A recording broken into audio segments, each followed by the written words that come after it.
Welcome back to the Two Marks and a Spark, whatever the fuck this is supposed to be. Honestly, I'm not even sure anymore. This is a show about professional wrestling, if I'm going to be honest with you, and it's here on YouTube.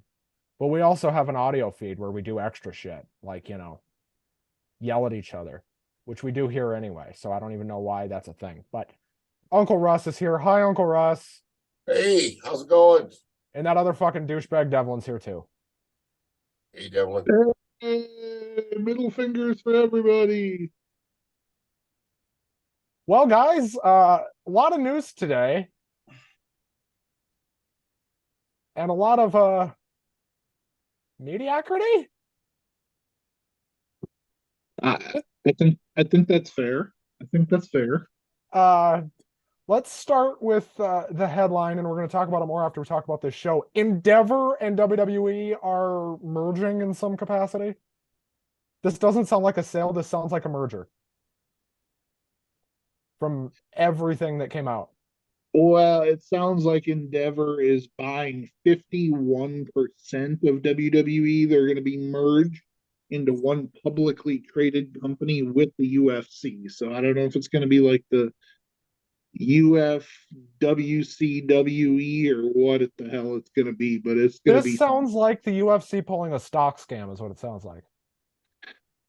I mean, they're the group that's buying the company is going to control every asset and facet of combat sports in America. Like they're and WWE is an absolute global brand, but Yep. I think this is just going to lead to more crossover stuff. Like this wouldn't I wouldn't be surprised if when the by the end of the year if this goes through if we see Conor McGregor on WWE TV. I Bro, don't think this changes a lot in terms of what we see on television. I don't think this changes a ton because they're not going to fire Hunter. Ari Emanuel's not that stupid. Ross, your thoughts? Well, I agree. They're not that stupid. There's an affiliation within NBC, kind of brokering the deal, are they not? Or CNBC. Right. I don't think. By the way, I think they're staying on Fox and USA with this. I think this was a giant power play to make sure they could still get media rights money. And No, because they wouldn't want to give up those revenue streams. because if they'd have gone to Disney or to NBC, they would have essentially given up their media rights deals. And the other question this begs and leads into is, when you buy a UFC pay-per-view, you're paying $80.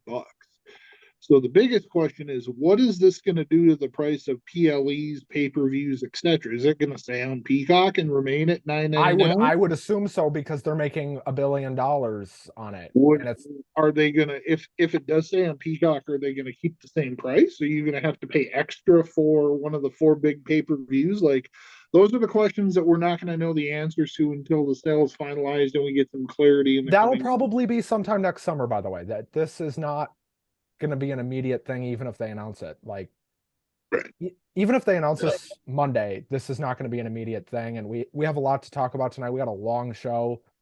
I do want to talk more about the sale, and I want to talk about kind of where we're going from here because I think the path kind of just became a lot muddier in terms of where we go next in terms of the main event picture. But guys, this wasn't a bad show. I mean, in terms of in ring, this was not a bad show. There was a lot of filler, but the matches that we got that we were promised delivered. And it started with Brock versus Omos. This was a car crash. I, How the, else to describe it? it was a lot faster paced than I thought it would be. It was not bad. It was the best Omos match I've ever seen, but the bar for that is so goddamn low. I'm not sure they couldn't have exceeded it. My thought on this is that Brock was selling his ass off for Omos. Like Oh, yeah, he you sure was. you could tell that he was having fun in there. And that's when Brock Lesnar's having fun, you get the best version of Brock Lesnar that there is. He was selling his ass off for Yep. Omos. He became an Homo sapien tonight. Russ, your thoughts? I was just echoing what he said, Devlin. I agree with you 100%. He was just selling the hell out of Omos, and Omos wasn't doing much anything. I That's mean, why, Omos sold the shit out of that F5 though. yeah. That F5 looked like it killed him. And you know what? I'd believe it if it did. Honestly, he landed with a thud. But the thing about, like, I was texting with Ben during that match, and I told him, I said, Omos is huge. He makes Brock look like a toddler in that ring. Like, he looks so small in that ring. And Brock's not small. Brock's 6'3", 286. Omos is 7'3", 410 pounds. So, Brock's not a small guy anyway, but he looked tiny. He looked like it looked like the Big Show wrestling, like a cruiserweight or something. Like, he looked small, but it was a good match. I enjoyed it. At least it wasn't. Yeah. I wasn't I expecting. didn't hate it like I expected to, and I'll give Brock Lesnar credit. Absolutely. You get the big lumbering giant, and you remember guys like Giant Gonzalez, and that's a lot of them, other than Andre the Giant, who really didn't get over much. Right. Andre didn't do a lot towards the end, but Andre was a very athletic giant for what he was up until the end. Yeah, it's not like Brock's and there was somebody like the Great Khali who just has a limited skill set and can't move. Omos actually has some athletic ability, and you were able to briefly see that. But my biggest takeaway from that match was what I said. Brock was selling the hell out of it for Omos. He was out there having fun, and he enjoyed himself. And it confirms like I what said, we already knew. It confirms what we already knew. Brock has re-signed with the company. yeah, and honestly, it was great to see, because Brock Lesnar being that version of Brock Lesnar is so much fun for the fans, and the fans get the best version of him. And he came out smiling like a dope. He did, absolutely. Yeah, he had a giant smile on his face, and you could tell Brock was enjoying Well, we saw him hulk it up, if you know what I mean. it. Yeah. His version of it, Yep. It's very old school in that respect. Very, very simple story. Yep. What was not as good, and I actually thought this match was going to be better than what we got before, but it was not, was the 4-way women's tag. Oh my. This was a mess. This was a fucking utter disaster and a mess. And the only thing that saved it is Liv Morgan as a nutcase. Yeah, she has that. I mean, this girl damn near died at least 3 times in the chamber and almost died twice here. Well, and we predicted the winner. I think all 3 of us called it. Yeah. And Ronda didn't do anything, which is exactly what I said. Ronda's not going to do shit. Well, and I think there wasn't any other way to go with it that made sense other than Ronda and Shayna winning. We talked about last night. Right. This is probably going to propel them into a feud with Becky and Lita. And I think the Profits are going to feud with Kevin and Sammy. I think the Profits are going to feud with Kevin and Sammy too. So they could have just called these number 1 contenders matches. Why didn't they? I don't know. If you do that though, and something happens, you book yourself into a little bit of a corner, because then you have to go back on a stipulation, and it can get kind of sticky. So it's better to have it this way. But I agree with you. It was basically a number 1 contenders match, and it sucked. Yeah, it was a hot steaming pile of garbage. Liv tried her best. Credit to Liv Morgan. She was trying so desperately. She knew this match stunk, and she was just trying with all her little heart to be like, can we make this not suck, please? Well, they all did the best. You got a very limited amount of time on the card, and they've all, that's typical of the way of a lot. I know they had the other tag team last night with the guys, but the women get treated this way all the time.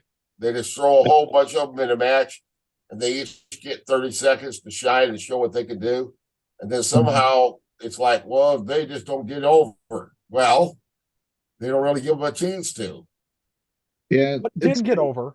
it's like Rhonda's comments. She tweeted on Instagram this week, "Hey, Liv Morgan, can you imagine what our match would have been like if we didn't have octogenarians spending 5 minutes a month on women's division matches?" Like you saw in that feud, there were elements of what that feud and what that women's division, specifically Liv Morgan, can do and can be. And for whatever reason, WWE just refuses to build her or push her or whatever the case is. And it's But Devlin, me and you talked about it at the time when Ronda dropped it to Liv, and the report came out that was Ronda's idea. Ronda wanted to drop it to Liv. Like, right, right. Yeah, she did. But what I'm saying is that there was more they could have done there. Like that was basically a one-off, and then Liv drops it to a returning Charlotte, and then no, Charlotte Liv dropped it to Ronda again, and or then Liv Ronda around. dropped it. Yeah, that's right. That's right. Yeah. So I mean, you In can tell 7 seconds. I mean, you can tell that there's frustration in the women's division just based in on both companies, though. It's both companies. it is. You can tell there's irritation and frustration in the women's division because they're not getting the time they deserve. And as a fan of wrestling in general, like I don't care if it's goofy wrestling, men's wrestling, hardcore wrestling, women's wrestling, midgets wrestling on sticks. I don't care what it is. If it's good wrestling, I want to see it. And the women's match last night should have shown them, hey, here's what the women can do when you give them a proper story. And Triple H at the press conference last night, he almost sounded frustrated with the women's division. But Triple H has been a bigger advocate for women's wrestling than just about anybody else in that company. So, right. What didn't suck and what was fantastic and everything it should have been was the next match, which was the triple threat for the Intercontinental title. This is exactly what it should have been. Painful. Yes. And they killed each other. Beautiful. They killed each other for 17 minutes. That's what they did. They killed each other for 17 minutes. And Gunther won on a power bomb. He power bombed Sheamus across Drew's back and then power bombed Drew. Everybody's going to bitch about the fact that Gunther won. Oh well, at least something made sense on this show because the rest of this show falls off a cliff. We talked about it last night. I don't think any of the three of us were upset at how this match ended. Like none of the three of us were like, "Oh, Gunther won. Well, that's terrible." Like it would have been cool if Sheamus would have won it to give him that belt he's never had. It would have been cool to see Drew have his main event or his WrestleMania moment in front of a crowd. But that match was just so good. We all said last night it doesn't matter who wins, and there that match was going to end with everybody's chest looking like ground beef. So I want to make a point on Drew, and this has been reported widely, and it sounds like it's true. It got reported last year that Drew basically said that if there was a sale, he was not going to resign. And then it comes out this week that Drew's contract is up in July, and now we're hearing reports of a sale. So I'm wondering if maybe Drew isn't on the way out the door, and that's maybe why he ate the pin here. I mean, it would make sense that if Drew is leaving in July, for him to eat the pin. I mean, that's just long-term booking. You and I talked about this a couple days ago, and I believe your exact quote was, "There's no fucking way Drew's leaving the company." But I didn't think there would be a sale. Right. And Drew has made it abundantly clear that if there is this, Drew, I think he even said it publicly last year. If there's a sale, I'm fucking gone. And I don't blame him. Money. Hopefully he saved his money. Well, he lives in Nashville, and here's the thing. Drew can go to any wrestling company in the world and make a shit ton of money. Oh. I would love to see how badly Tony Khan messes him up in AEW. Oh, dude. Oh my God. He would be wrestling frickin' He'd be wrestling on Dark and Elevation. He'd be wrestling members of the Dark Order every week for like a year straight. he would be doing jobs to fricking Sammy Guevara in a month. Yeah. They would make All a big happened deal out of down him. to Orange Cassidy. They would make a big deal out of him for a week, Yeah. and then he'd be getting pinned by frickin' Kip Sabian in a month. Yeah. Ah, Wait, is that with the bag Kip Sabian or without the bag Kip Sabian? Because there's a difference. Well, if he's leaving though, that puts the kibosh on my hopes is that somehow out of this we might get a nice little McIntyre Sheamus feud. You know, maybe if they could stick around till SummerSlam. But I don't know. I still think there's a chance. Like, here's the thing: we hear guys might be leaving the company all the time, and then they stick around for another 5 years. So, like, we all thought Kevin Owens was gone last year, and then they just threw He re-signed for 5 years for a they lot just of threw money. a stupid amount of money at him because Yeah. WWE can do that. WWE can just be like, here, we're gonna give you a stupid amount of money to Right. not leave. Right. And the report was that like they're not even close to a new deal for McIntyre.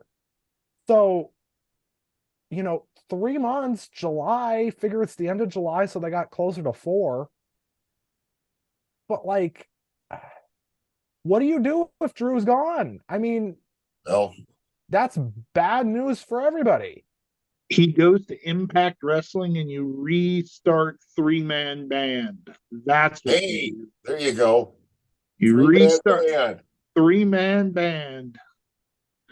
You get because Heath Slater's got kids, and Heath Slater needs That's the right. money. They can He's get got back together kids. for a farewell tour, There you go. a Well, There you reunion go. tour, Jinder, reunion tour. Jinder's still in WWE though. So who do you Mick get as the Foley to third? be their manager. There you go. There you go. Hey Ben, don't you dare hinder Jinder. He can easily leave.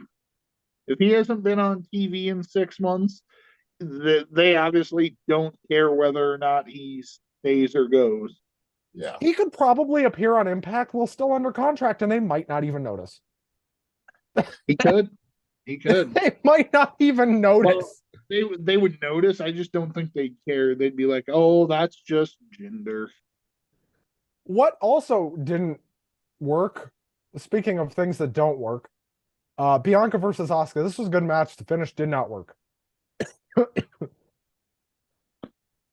It was the most predictable match on the card. I thought, yeah, I thought out of the two women's matches, this was actually the weaker one, which Oh, definitely. I think we kind of knew going in, but I didn't think it was going to be at Charlotte and Rhea set the bar so high last night that it was going to be hard for these ladies to come anywhere near that, even with a 5-star match. But at least Charlotte and Rhea, like, there were points in that match where you actually thought Charlotte had a chance. It didn't feel like Asuka ever was going to win this match. The second she missed the mist, I was like, oh, there it is. Bianca's winning again.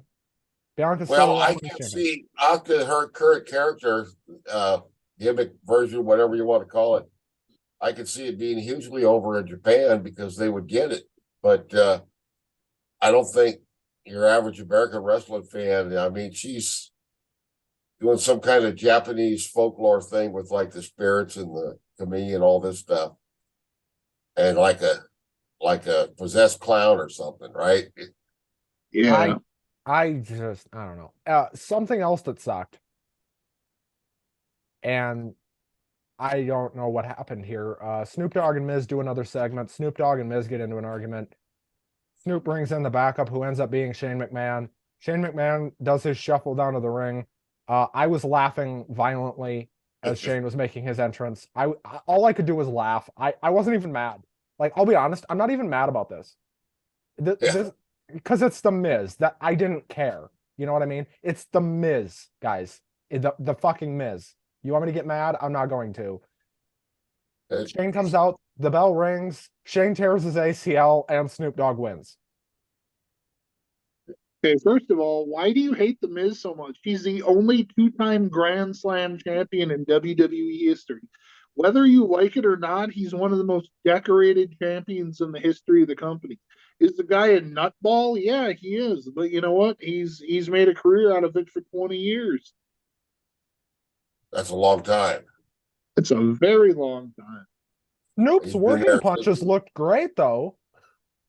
I remember when he was the reality TV guy with the little Cupid doll haircut, and he used to go "Hoorah!"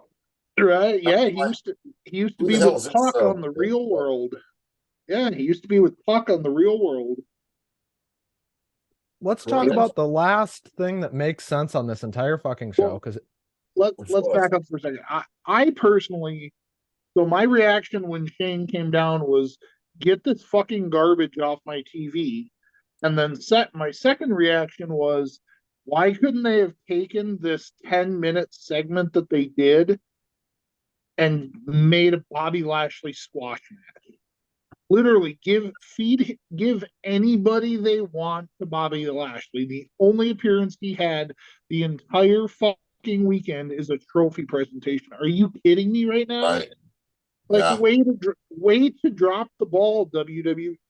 He's one of your best and biggest stars, and you can't find 10 minutes on a card for him, but you can have the fucking Miz and Snoop Dogg and Shane McMahon have a match towards the end of the card. Come on. Like give Bobby Lashley that time.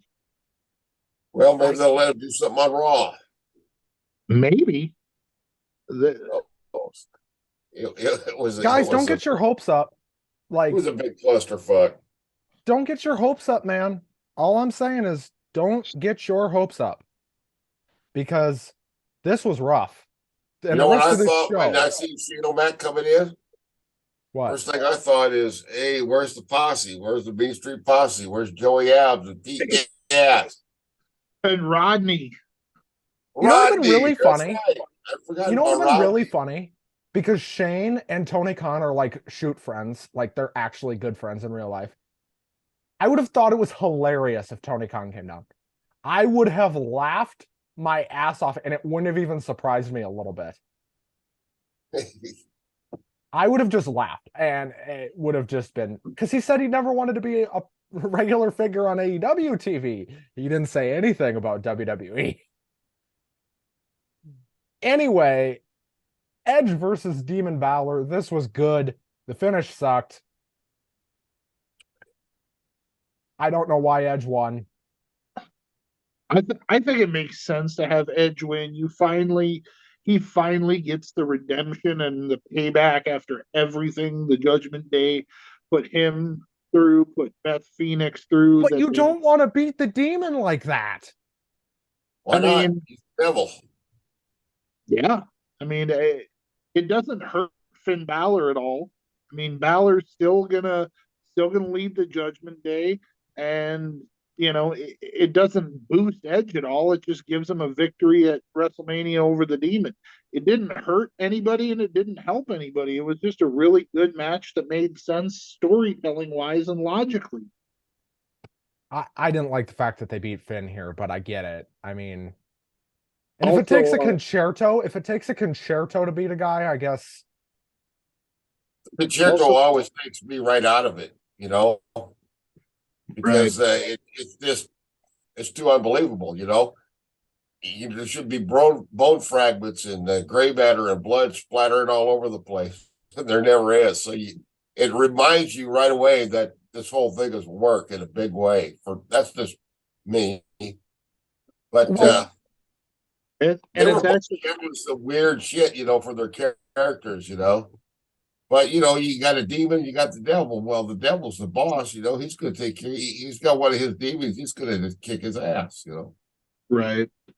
And it's actually being reported by Pro Wrestling Finesse on Twitter, so take that with a grain of salt. But Finn Balor got ejected with a numbing agent and got staples at ringside during the match and finished. So I think that was what we saw in the match there. Yeah. They kind of kept the camera on Edge because they didn't want people to see that Finn was getting worked on. But you could tell he was bleeding, and he was bleeding pretty profusely. But kudos to him, because that was a pretty brutal match. It was fun, but like Russ said, I kind of feel the same way about the concerto. It kind of, unless unless you get really big, reaction from the person getting concerto, it kind of seems overdone.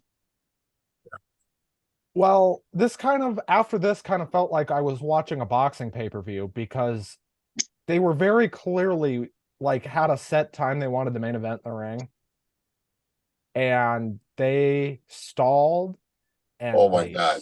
stalled and they Well, stalled. get I that wonder cage if that up there. Shane Miz thing wasn't supposed to go like another 10 minutes because by the way, if Shane actually got hurt and Snoop was smart enough to just get in there and start beating the shit out of the Miz, good on Snoop Dogg. Right. Yeah. Can't say Snoop Dogg didn't know what he was doing.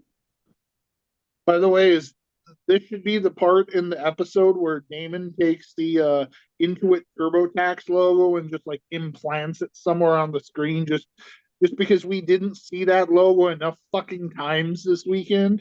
He should get the Intuit TurboTax logo and just Yeah. sprinkle it up across the screen. What a Speaking of fucking logos joke. that should be sprinkled across the screen, Uncle Russ's Comic Talk. Oh yes, that's much better than TurboTax or Cinnamon Toast Crunch put together. And if you throw in the Mountain Dew Pitch Black, it's even better than that. Anyway, I got comic books for sale, anywhere from like $3 up to 50, $60, possibly more. And we're going to dive into history of the episode dropping later this week. We're going to be taking a look at Robert Crumb, one of the filthiest underground cartoonists of all time, doing an adaptation of the Book of Genesis. Well, what's interesting to me as we kind of go through this, you'll notice we're going through this card kind of quick as compared to last night. That's only because we have a lot to talk about going forward, and this is the season finale. So if you think we're going to cut this show short, go fuck yourself. I don't know how to end a show in under an hour. Are you fucking kidding me? Devlin's laughing at me because he's a mark, but No, I'm laughing at you because you told your audience to go fuck themselves. You act like you didn't do it yesterday. You're not wrong. I'm not. You made your entrance today by flipping my audience the bird. But lovingly. No, that was for you. That was for you, not the audience. Yeah, that was not for Russ or Damon. That was for you. This show's a mess. Right away. Anyway.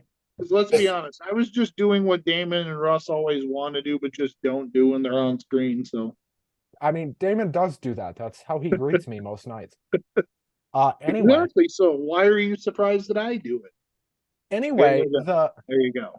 The main event, and if you thought they did a lot of stalling before this, I'm pretty sure half of Cody's entrance was stalling. Oh man, it was long. Did they play Kingdom twice? I swear to God they did. They might have. If not, it was pretty close. That reminds me, I took a note. I forgot to mention Edge's entrance music. Slayer picked up on that right away. That was awesome. No, we did not get any Gangrel, any Christian, any fun. I don't know. And I was surprised by that because I honestly thought Damian Priest was going to come down and interfere somehow. And then I thought Gangrel was going to come down and counter that. And they made it feel that way. Yeah, absolutely. And you heard reports all week that Gangrel was there and they were going to do something with him, but they ended up not doing anything. And I get it. It's your biggest show of the year. You don't want fuckery at the end of every match, but I really think maybe the injury to Balor threw a little wrench in things, because that's not something you can plan for. You can't be like, oh, hey, this guy's going to unintentionally get hurt halfway through the match. So, oh, this guy's going to start bleeding like a stuck pig. We're going to give him a numbing agent, put staples in his head, and then... Right. So, Cody comes out, gets the biggest pop of the night by far. And then we get a live music rendition of Roman's music, which I didn't even know was effing possible, but apparently it is. And Roman gets a big pop, and Samantha Irvin is just fantastic at her job. I mean, I will say, how are you just gonna breeze over the -1 there? You just completely didn't even mention -1. How dare you? As an well, first, AEW mark, how fucking dare you, man? That's right. well, Brody Lee Jr. was in fact there, though I don't understand why. And we'll get to why I don't understand why. For a WrestleMania main event, this was the best one we've had in a long time in terms of just pure match. Absolutely. Take the finish out of it. This was the best Mania main event we've had in a while. Absolutely. It's one of those things though that like I saw the first Crossroads and I was like, okay, well Roman's kicking out. I saw the first spear, I said, okay, Cody's kicking out because neither one of these guys is going to go down after one spear or one Crossroads. Like you got to have Roman hit the spear, you got to have him hit at least one Superman punch, you got to have him hit the guillotine, you got to have Cody do the Cody cutter, you got to have Cody do the they played the hits. At least one, yeah. You gotta have them play their greatest hits album, and they did. And that Superman punch when Cody was going for the disaster kick was gorgeous. Yeah, It was down for about 15 minutes. I missed a good chunk of this main event. Was able to get about the last 3 or 4 minutes finally. Well, the ref goes down a couple times, and the second time, the Usos come out, and then Solo actually got ejected. Right, Solo gets ejected. Okay. Solo gets ejected, and it looks like I lost by speed. And when Solo got ejected, I thought for sure Cody was in the money. I thought he was in the green. I thought, okay, yeah, well, Cody's getting the belt. I thought that too. I thought it like, okay, Cody's gonna hit like 3 Crossroads and he's gonna win the match and pin him, and they're gonna give him his moment, and we're gonna have 15 minutes of pyro and confetti, and he's and gonna a crying Cody promo somewhere. Yeah, and he's gonna bring Brandy into the ring and -1 and all this stuff, and fuck me sideways, it didn't happen. So nice addition of fuck me sideways. -1 is probably not under contract, the AEW. Yeah. I'm surprised. I'm surprised they flew him across the country for this, because this. What was the point? Don't tell me Cody didn't know he was going to lose. Oh yeah, well, he's there to be supportive, Yeah, they faked everyone out, and probably including Brody. Poor kid. Well, and not only that, so if you saw it, so Cody takes his wrestling belt, his weight belt off, which, side note to his weight belt, I thought it was really cool. You could see text inside of it. That text, it was actually reported earlier in the week, was a list of every independent company outside of WWE that he had ever worked for. So that was really cool. I thought that was a nice touch. He gives it to Brody.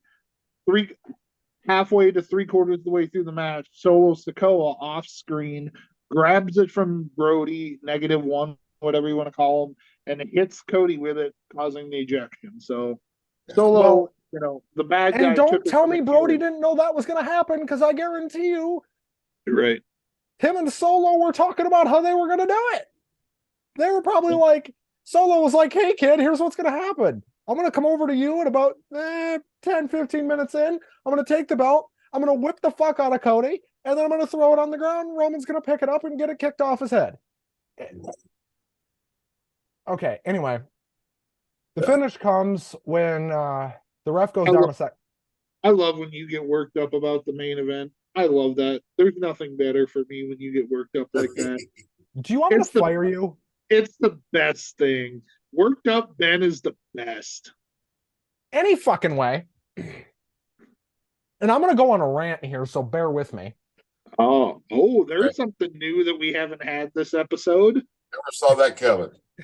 That we haven't had in about 24 hours. Okay, I didn't go on a rant yesterday. Unless you count my CM Punk stuff yesterday, a rant. Color me surprised that Ben's going on a rant. Color me surprised. For those of you playing Two Marks Bingo at home, Russ is opening another beer. I'm going on a rant. Devlin has flipped me off. So you're filling up your bingo card, right? As we continue to fill up our bingo card, start counting my F-bombs because we'll get to the magic number here pretty quick. So the finish comes when Cody hits one crossroads, hits the second crossroads, looks like he's going to go for a third, goes into the corner for some stupid effing reason. I think the idea there was to make it look like Roman pushed him over there. Ref goes down, Solo gets in the ring, boing, bounces his thumb off Cody's neck. Roman sets him up, spears him, 1, 2, 3, that was it. And my exact reaction was, what the actual fuck? Do you want to know why my reaction was what the actual fuck, everybody? Because they have spent. Oh, he put the finger up. Yes, I put the finger up. That's another thing on your Two Marks bingo card.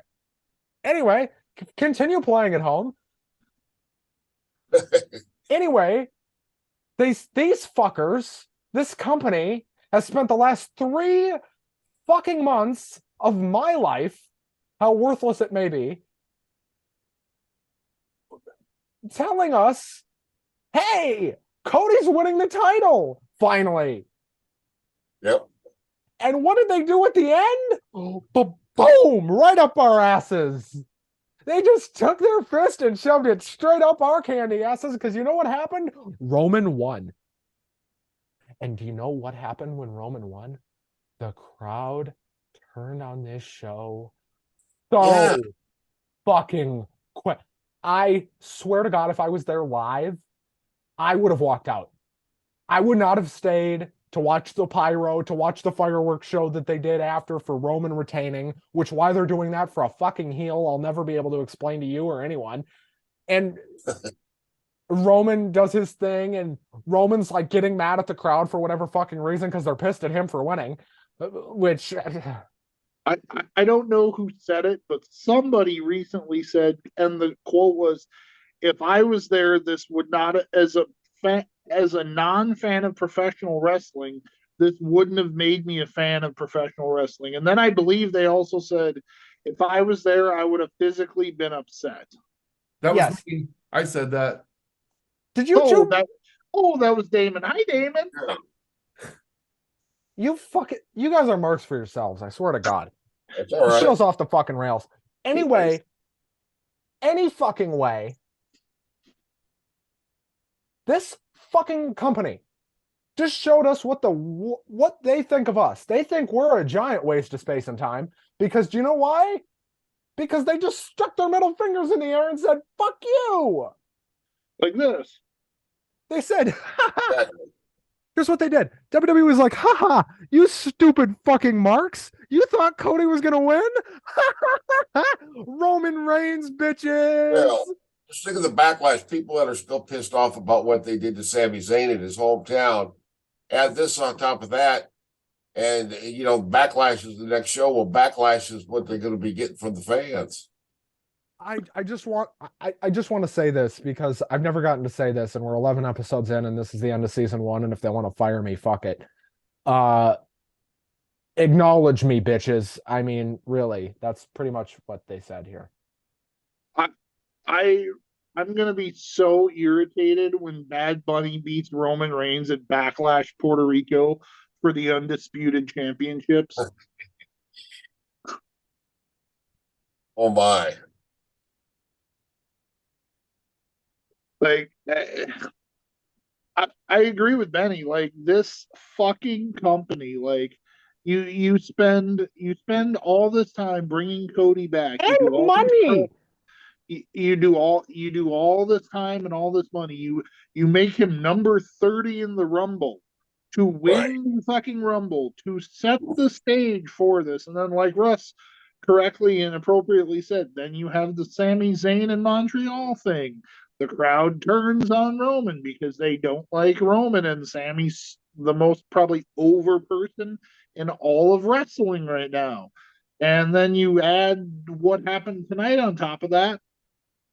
This company is show like the thing I have an issue with is not the storytelling, it's either the outcome or why they think that outcome is correct.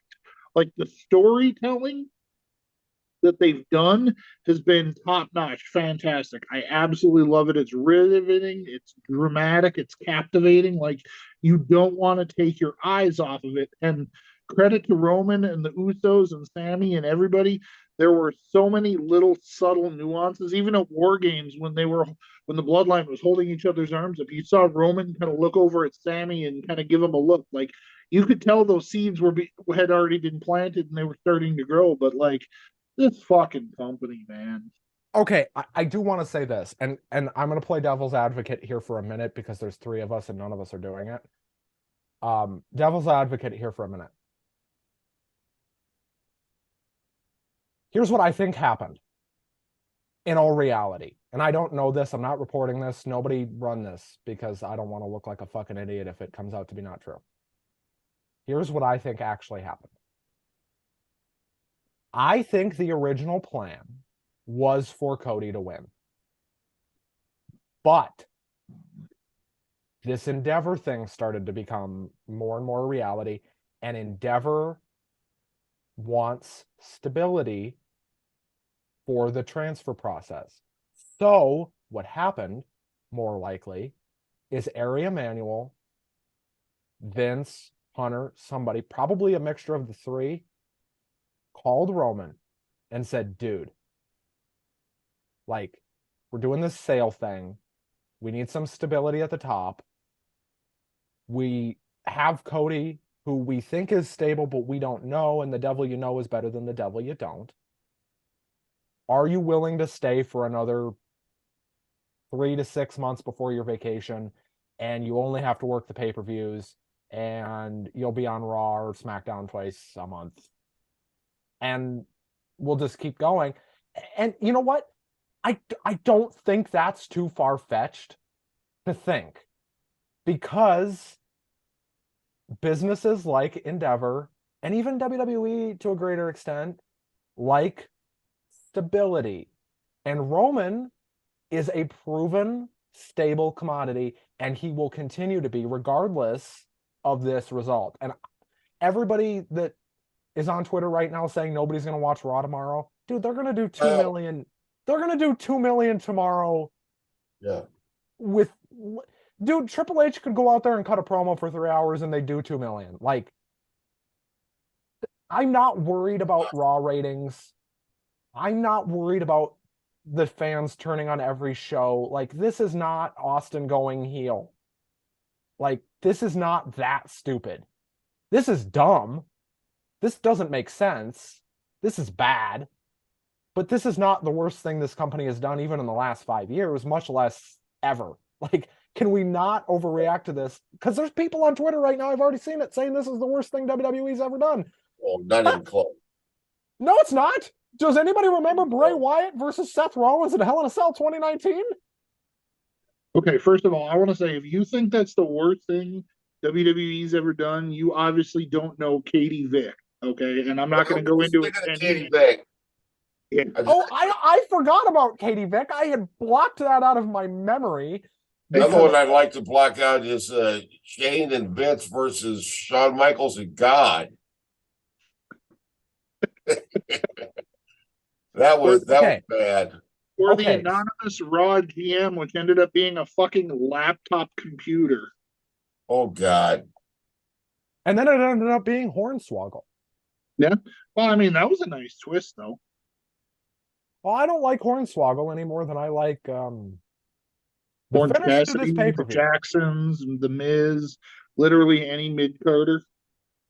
I like a lot of mid-carders. What are you talking about? I like Brian Cage just fine. He's a mid-carder. So, were you surprised we didn't get more surprises? Because Nick Khan had been talking on Friday about how I think they are saving them for surprises. Monday. I think they're saving them for Monday. So, do you think Jay White's debuting tomorrow night? I think it's more likely now than it would have been if Cody won. Given, okay, Because No. hear me out. Because Roman's going to be on Raw tomorrow. There is no effing way Roman's not on Raw tomorrow. he's probably opening the show, honestly. It's either him or Sammy and Kevin. So like, there's no way you're doing a show tomorrow without Roman. So here's what could honestly happen, and I could see it. Braun Breaker is available and ready to be called up. They could have changed the plan to Braun Breaker being the one to beat Roman. At SummerSlam, I wouldn't even be that surprised. I would just be like, yeah, that makes sense. It's WWE. But do I like it? No. But I'm saying, like, they could do it. And I think Roman's going to be wrestling in Puerto Rico because that's a big deal for them. Roman's going to wrestle in Puerto Rico. Like, let's not go crazy here. Roman's wrestling in Puerto Rico. Do you think we get a Logan Paul appearance in Puerto Rico at Backlash? No, I think he's done. You don't think in his home country that they're not going to be like, hey, why don't you hop over and make an appearance? I guess that segment he did with Kathy Kelly that you sent me yesterday got him a little bit of heat. Well, I mean, he did say he was going to Dave and Buster's. I'd give him heat for that too. You don't go to Dave and Buster's after that. Everybody knows you go to Applebee's or like Red Lobster. Look, Dave and Buster's. Or What's he Red trying to- Robin. Or what's like what's he trying to do? Like get more tickets so that him and his brother can get a prize? Like, come on. you're millionaire. Shut up. Right? Exactly. So, guys, let's talk about this because I don't think Roman's going on vacation. I think that is complete out the window because he doesn't win here if he is. Because Triple H, for his faults, and I think Triple H does have some faults as a booker. For his faults, I don't think Triple H would have laid down and died on his champion going away for 6 months. Knowing he would have quit. He would have sooner quit than let that happen, I think. So Roman's not going anywhere. Let's be honest here. That's what this tells us, is Roman is not going anywhere. And you know what? I wouldn't be surprised if he's going to be on TV more. Do you know why? Because what else are they going to do? They're going to throw Austin Theory in every Raw main event for the next 10 years? No. I mean, he did beat John Cena to Open Mania, so you never know. Shut up. Oh man. What are they going to announce next? That they're buying AEW? Fuck. Tony's The too name stubborn to on the sell. contract says Khan, but it's Nick Khan. That's right. Not Tony. It's old Nick. That's right. It It's may old be Saint distant Nick. relatives, I suppose. It's possible. No. Yeah. Well, No, I mean I agree with you though. I think one of two things happens. Roman either goes on vacation and we don't get a title defense for 5 or 6 months, or Roman waits until the sale's over, then takes vacation and he drops the titles beforehand.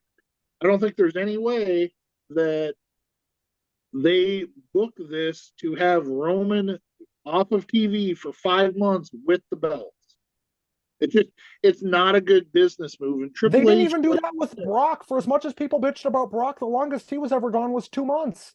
and you could say that Triple H, whether you like him or not as a booker, he's way too smart for that. Like you said, Ben, like he just wouldn't let that happen. He knows how important those relationships are with the media rights and the corporate and all that, and the branding, and having your title defended. And if you think about it, it's already been what, a fucking year since you've had the titles be unified. So like we haven't had an individual title match on SmackDown or Raw in over a year. We've had unified ones. So We did have a universal title match on SmackDown right before Money in the Bank last year. true, yeah, you're right. So I guarantee you Roman's going to do a SmackDown match here and there. He'll do a tag match. He'll do, this isn't the end of WWE. This is not the end of the world. Nobody overreact. People are going to overreact to this. People are going to say this is the end of the hot period for WWE. No, it's not. Probably not. No, it's not. Do you know why? Because the catalyst for the hot period is staying around. He's not taking vacation. Roman Reigns is the reason they're so hot right now.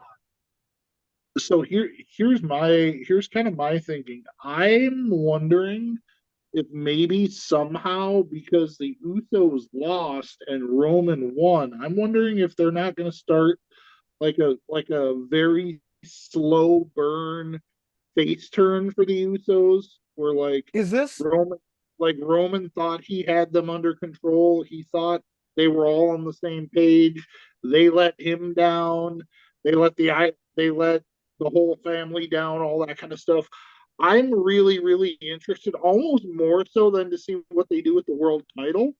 I'm almost more interested to just see the bloodline story going forward between Roman and Yeah. the Usos and see where that goes. I think I thought of the same thing. Yeah, there's a lot of potential there for some good storytelling. Yeah, you know what absolutely. they could do, and I don't advocate for this because I think it's stupid. What they could do is Cody could win Money in the Bank and cash in at SummerSlam. And again, it's dumb. It doesn't make any fucking sense. It's stupid. But he could announce his cash in freaking Wappadappadoo style. Wait, and what style? Wappadappadoo, John Cena. Oh, I thought Wappadappadoo was a rap. Well, Oh John no, Cena was a rapper. no, that's Waka Flocka Flock. Whatever. I'm sorry. Go ahead. Am I doing this show with stupid people? I don't know. You could have do a little more of that flip, flop, and fly, that atomic elbow, if you will. In public. In public, Daddy. In public. He shows off the ring. Right. Anyway, It would have been cool to see Cody come out tonight with like some kind of polka dots on. I understand why he didn't. I would have seen Cody come out with some kind of polka dots on. even if it was just his cape. Yeah. Oh, no. Yeah. Yeah. By the way, Cody's record when he wears a cape has got to be like 0-170. Yeah, I mean, he lost to Sami Zayn in a ladder match on his last episode of Dynamite wearing that thing. So, Sammy Guevara. yeah. You said Sami Zayn. So, no, I said Sammy. Like, every time Cody wears the cape should just be a dead giveaway. He's not winning the match. Right. Like, Right. has Cody ever won a match when he wore the cape? I have no idea. Now, you mentioned Money in the Bank. I want to go back to that because my immediate thought after Roman won the match was, okay, where do they go from here? So, putting aside the fact that the thing I'm most interested about personally is the Usos and the Roman factor. Let's say you look at the world title picture. Okay, let's say you take Braun Breaker out of it. I don't think they're going to just come up and automatically put him in the world title picture. I don't think they're going to do that. But Wouldn't be the stupidest thing they've ever done. no, you're right. You're right. They once had a gimmick battle royal at WrestleMania. You are correct. Oh, yes. Santina No, I've Morella never- won a women's battle royal at WrestleMania 25. Russ knows what I'm talking about. Oh, yeah, the gimmick battle royal with the gobbledygooker. With the gobbledygooker. Yep. You have fucking Jim Cornette with his tennis racket. Let's not forget about Santina Morella. Yes. What I would like to see is I would like to see at some point before Money in the Bank, or maybe even at Money in the Bank, but preferably before, have Gunther drop the belt. Like just have like a banger 3-way match or a 2-way match. Like have Sheamus finally beat him. Gunther gets announced for Money in the Bank. He wins Money in the Bank, and Gunther ends up cashing in on Roman. I don't care if it's SummerSlam. I don't care if it's Survivor Series. Gunther should be the person who cashes in on Roman. He's the only main roster guy that I think legitimately could beat Roman. And I think that would be believable in fans' eyes that, hey, this guy Who's the babyface, though? Who's the baby face in that situation? You can very easily make Gunther a baby face in that. You Well, can turn look how over he was with the crowd. He got some big pops. yeah, With the exactly. tonight, he really had a Dragunov lot is of another crowd with him. Dragunov's another guy they could call up and have believably in there. You I know, mean, and Dragonov, that could, you could do that. You could even call up Dragonov, have him reignite his feud with Gunther, and then have Gunther drop the belt to Dragonov, and then have Gunther go off, win Money in the Bank, and cash in.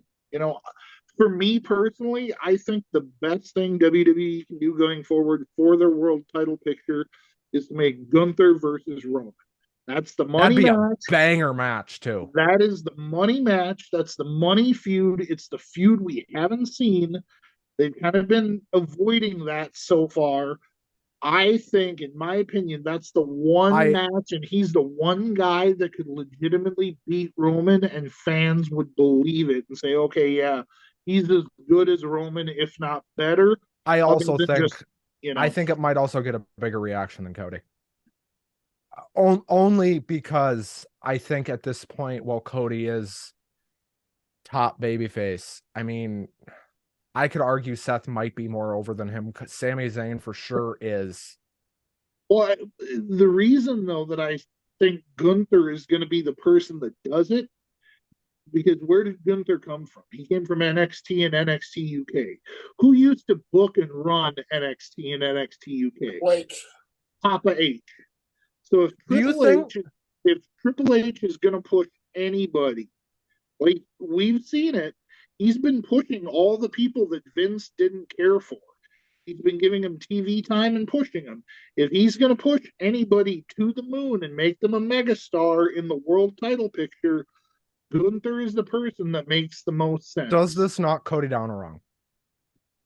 I don't think it knocks Cody down a rung. I don't think it does at all. I think it opens up a whole bunch of different feuds for him.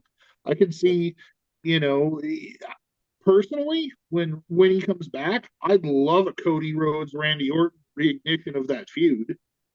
I yeah, would love to York. see that feud. Or, you could even do Cody Riddle. I mean, I, for the fight I for I would Rain. personally stay away from Riddle. Even when he's clean, I don't think he's stable enough to be able to be counted on long term. I mean, just if you're gonna do one match, though, I mean, you could do one match, but I just long term, I don't think like you can count on Riddle until he proves it to you. But Randy Orton, now that's a different story. Cody Rhodes versus Randy Orton, and you could even have elements of what you had in this match. You could even have that family versus family. You could have the Dusty Rhodes versus Cowboy Bob Orton. Yeah. You could have the legacy angle. well, speaking Boy, of legacy angles, let's talk about the show This is not a Lock 22 promo, by the way. This is Devlin's show. So Devlin, plug your shit, get yourself over, do what you got to do because we got a lot more show to go. The show about the show, you can find it on YouTube. Back to you, Ben. Well, that was about the lamest plug. I'm plugging Puck University after that. That was way No, shorter than I expected. no, I'm the host and creator of the Show About the Show podcast. It is a baseball centered podcast. I started it about 5 years ago. I brought it back here recently. I've had a lot of fun doing it. Ben's my editor. He puts all the graphics in. He does a great job. If you like baseball and you like listening to me ask ridiculous questions and talk for an hour and a half about nonsensical shit baseball wise, find the show about the show on YouTube. Here's the thing right here. You can maybe see the name It's down here. inverted. Anyway, just look for this fucking logo and you'll find it. Well, I'm still going to plug Puck University because we got to pay some bills, and Lock 22 is the one that does that. So, Lock 22's own Puck University with Gobo and Tom. Great show about hockey. And sounds like they're going to have some exciting stuff coming up over there. So, go check out Gobo and Tom on Puck University. Go check out the show about the show. Guys, let's get back to some good old-fashioned professional wrestling. Russ, do you like wrestling? yeah, of course I like wrestling. Devlin, do you like wrestling? I like sports entertainment. We're never having you back. Oh my Right. God. Thank you. Right. Thank you. That's a badge of honor coming from you, Ben. That's a badge of honor coming from you. We're gonna bring him back. You guys got to let me go for a minute. I'll be right back. Okay. Simplicity. Well, Devlin, let's keep going with the show here as Russ fades into the ether. Uh, as we were talking about this fucking Roman shit. I don't know where they go from here. You know how I feel about this. I talked about this last night. I said, if Roman wins, this fucking company, like they've backed themselves into a corner because But it's like I said earlier, they're still gonna be red hot. They're still gonna be. absolutely. I'm not saying they're not going to be red hot. I'm just This saying isn't they've booked themselves into a corner because if Cody can't do it, and he's got his whole family history behind him, Drew can't do it, Cesaro, Bryan Danielson, Drew McIntyre, Sheamus, Jey Uso, literally everybody on the main roster other than Seth fucking Rollins. If they can't do it, nobody's going to do it. Like they're just not going to do it. I mean, theoretically, and I hate to say this, but Roman Reigns has not been pinned this decade. Okay. The last time he got pinned was in 2019. Wait by for it. Baron fucking Corbin. Yeah. 2019, almost 4 years ago, was the last time he got cleanly pinned 1, 2, 3 in the middle of the ring. By So, Baron Corbin. Now, the longest run in WWF World Heavyweight history is Bruno. he had it for about 7.5 years. Roman's halfway there. Are we gonna... Roman is well, not halfway. He's a year and a half in on the 944. So yeah, he's about a third of the way there. Are we gonna get to that point? Like, I'm not saying we will, but WWE hasn't shown anything even to be willing to have him get pinned. That's my biggest issue. I don't care if Roman wins in every fucking world title match he's in till from now till the end of the decade. I don't. I don't. The way that WWE has backed themselves into a corner is they refuse to have him lose. Like, if you're going to have him lose and you're going to draw attention in the bloodline, have him eat a pinfall in a tag match because it's not going to hurt him. It's only going to make things more interesting. Because then you can have the Usos say, "Oh, well, we thought you were in control, Tribal Chief. You let us down," and then Roman can become more paranoid and anxious. Like the fact that he hasn't been pinned, and I said the same thing when Goldberg was going through his streak. Like it's ridiculous because all you're doing is basically making it so that nobody can beat this guy. And while that's fine, like, oh, hey, at the end of the day, Roman's going to win every match. What difference does it make then if you watch? It doesn't. It doesn't make a bit of difference because Roman's not going to lose. Welcome back, Russ. Like, I just my biggest problem with this whole storyline isn't that Roman's won every main event or WrestleMania or whatever. My biggest problem is he hasn't been pinned. He hasn't been pinned once. Even, make a fucking non-title match between Sami Zayn and Roman Reigns on a SmackDown. Have Sami get a DQ finish or have Sami win somehow. Give him a screwy ref bump finish win. I don't care. Have somebody beat Roman, and then what you can do from that is make Roman think he's losing control. Maybe the Usos say, "Oh, hey, we thought you were the tribal chief and you got pinned. What's going, like there's so many things you can do if you just have them lose one time in a non-title match instead of having them win constantly. It kind of sucks the air out of everything. I don't know. I'm still excited for Raw tomorrow. I'm still excited too. I think Roman's gonna Roman's gonna open. or Cody's gonna open, or the Sammy and Kevin are gonna open. Those are your three options. This doesn't Nobody else is opening that show. Here's the thing, like I'm gonna compare this to the Austin heel turn for a second. The Austin heel turn at the time killed momentum for the company. Maybe not for the diehards. It did not kill momentum for the diehards. They were mad, but it didn't kill them. Right. I do not think this has the same effect.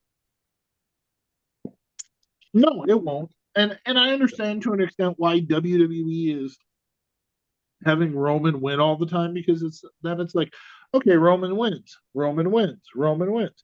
Okay, well, who's actually going to climb that mountain and actually pin Roman and beat him? And when they do, who's it going to be? I think nobody wants to wait 3 fucking years to find out the answer to that question. Right. Got that right. I won't wait that long. I'll watch something else. Yeah, exactly. I think what they're gonna have to do now is they're gonna have to do a 4-way or a 3-way, and they're gonna have to have, I don't fucking know, Sammy, Cody, and Roman, and I mean that's a best case scenario, and like Cody pins Sammy or Sammy pins Cody, or they pin each other and one gets one. Like, do a 3-way and Sammy and Cody pin each other at this fucking point. Like, something. And you know what? No, Roman doesn't technically lose there, but that splits the titles. I mean, that's a stupid way to split the titles, but it would fucking work.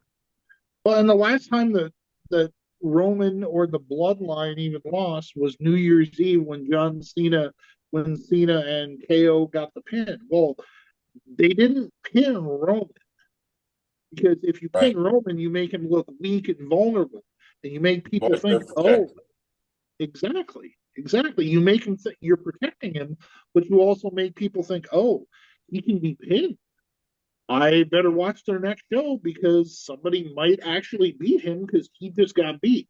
He's actually beatable. When you have him win all the time, nobody thinks he's beatable, because he's not. Now, he's vastly more entertaining being this unbeatable monster than Jade is. Oh, absolutely. 100%. He is way better at the unbeatable monster gimmick than pretty much anybody that's ever done this. Like, when you think about these long runs, Roman is the best one for it. And I will tell you, as somebody who started watching wrestling like a year before it happened, this is 1,000 times more entertaining than anything during the Goldberg streak. The Goldberg streak, his first match, he beat Humorous Hugh Morris with the jackhammer. I remember that. Yeah. Yep, he put him up there, and he was walking back, and Mean Gene said, "Hey, who you just beat Humorous Hugh Morris. What do you have to say?" And Goldberg didn't say anything and just kind of walked away.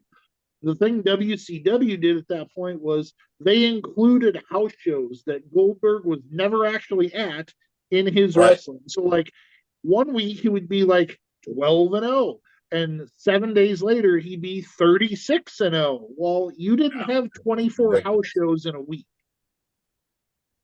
Russ, it got really bad.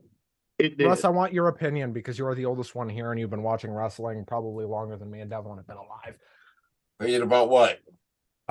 So Bruno had his run, right? That went about 7.5 years, but I never watched Bruno because where I lived growing up, we got AWA out of Minnesota. Did the AWA ever do anything like this? NWA out of Kansas City. Did the AWA ever do anything like this, where this guy was just un-effing beatable? And they had Vern Gagne do that for a while, but nothing to this extent. He had some relatively long reigns by Nick Bockwinkel. Yep. Who was one of the greatest talkers. Very, very good. Very good promo. Very good. I want to ask you guys. I think Bob Backlund was even in the AWA back then, wasn't he, Russ? I believe he started there, yeah. Yeah. I love Bob Backlund. That crossface chicken wing. That's one of those moves that you don't think how devastating it is, but man, did he have success with it. Talk about somebody that aged like milk, though. Oh my God. He aged like fucking milk. We are not talking about you, Ben. What's your question? And why do I even bother showing up for work? I tell Anyway, you what, Bob Backlund had some great matches with Bret the Hitman Hart. Absolutely. Absolutely. Mr. Backlund. Mr. Backlund.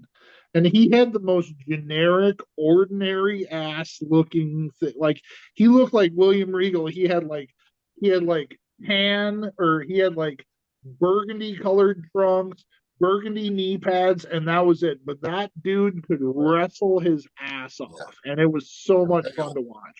I want to Pale bring white this. like Sheamus. Yeah. I want to bring this back full circle. Have you guys Yes. lost interest in WWE from this? Because I don't Not really. No, not But at I all. am curious to see what AEW is going to be doing here coming up. Here's the thing. I still think WWE's on the way up.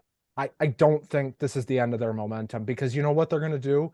They're going to do what this company has done for really since the first WrestleMania. They're going to find a way to make things compelling again. Yes, this when Cody got pinned, did it feel like the world just came crashing fucking down? Yes, but then you remember, wait a second. This is the biggest professional wrestling company in the world, with some of the smartest wrestling minds ever writing it. Plus Vince. Well, Vince isn't writing. Right. Well, his stink is still all over it sometimes, you know. Sorry, Exactly. Vince. I hate you shouldn't be disrespectful of my elders. It was reported this weekend that he had a headset on during night one, and his office was right outside gorilla position. So he was actually heard on the headset early in the show. So he may not be back in creative, but he's got his fingerprints on certain aspects of it, and you can see it. But like, this is not as bad as rematches every week. And Oh no, it's not classic like 2012 Vince where you're getting the same match 7 weeks in a row, and then at three more pay-per-views. this isn't Oh. this is not bad wrestling. And this, and Andrew Zarian said this after SummerSlam 2021. This felt like sports entertainment, not professional wrestling. Right. Yeah, very true. And they're different, and both have their advantages and their disadvantages. Sports entertainment allows for the kind of storytelling that Roman has done for the last 3 years, where pro wrestling really doesn't. And Well, and so the other thought that I had after Roman won was, so he's pretty much ran through the entire main roster. My initial thought after he won was, does this mean that they're setting up a debut?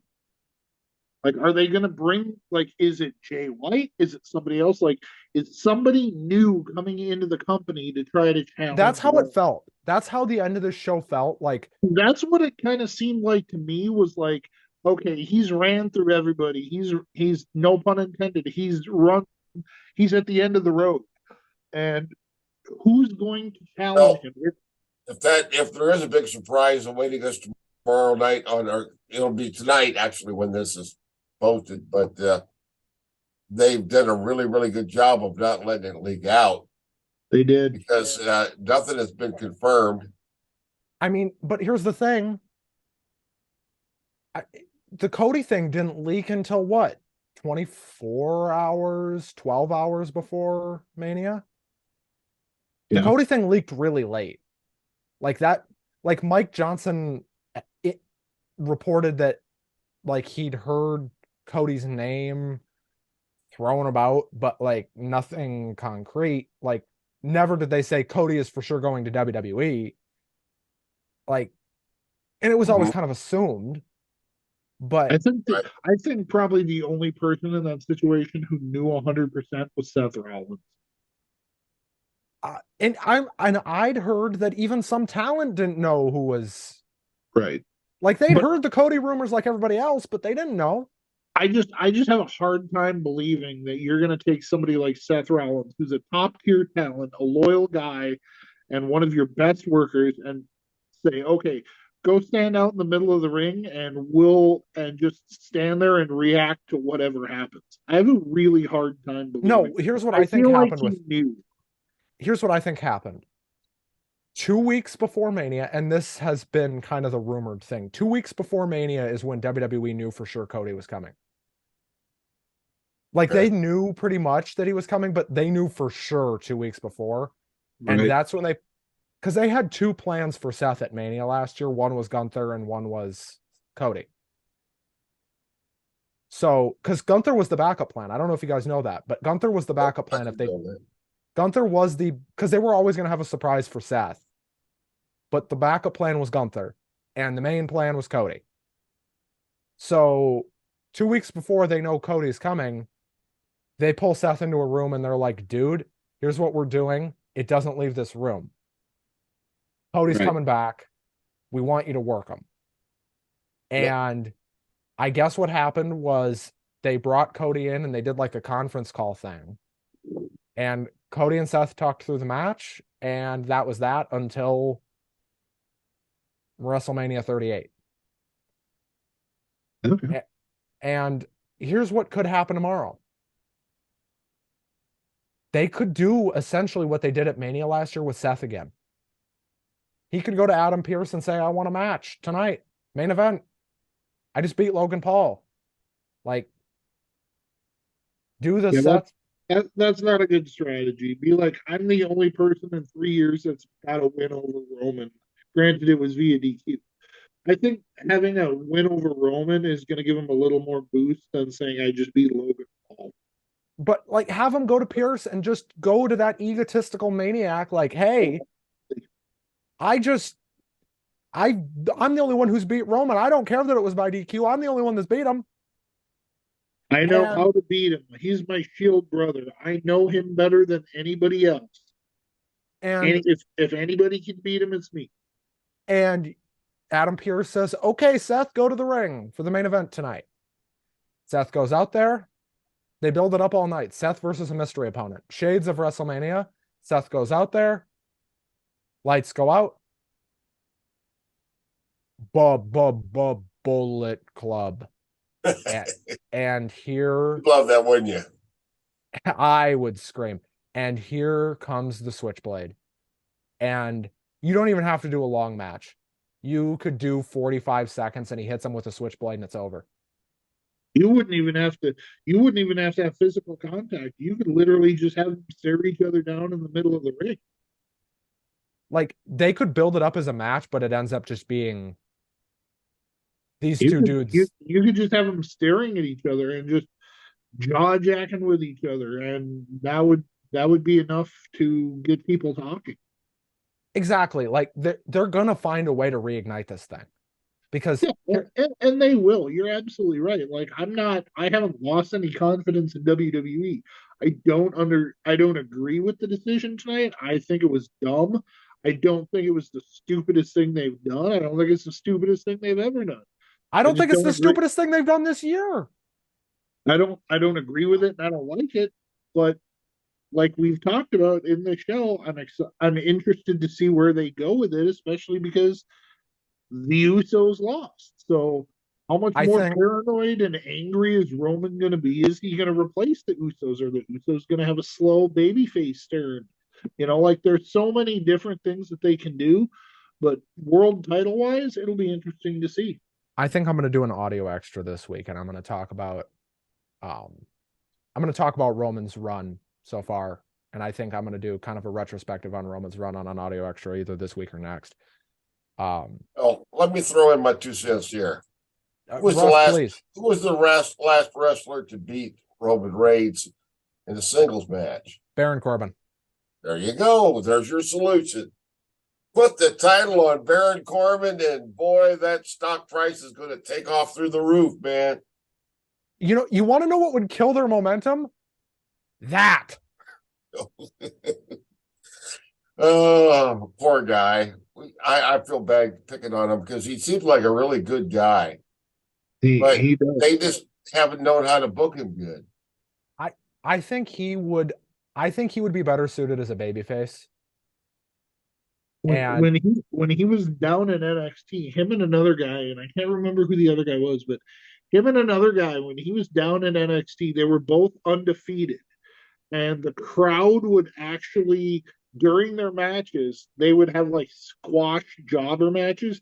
The crowd would actually count from the time the bell rang, like 1, 2, 3, and they would count and see how long it took for Baron Corbin and I can't remember who the other guy was to actually pin their opponent. And he was undefeated for a while. He was like 17, 18 and 0 and it was that was I think probably the height of his character, although I will say I really enjoyed when he was broke. When he was And that broke was fun.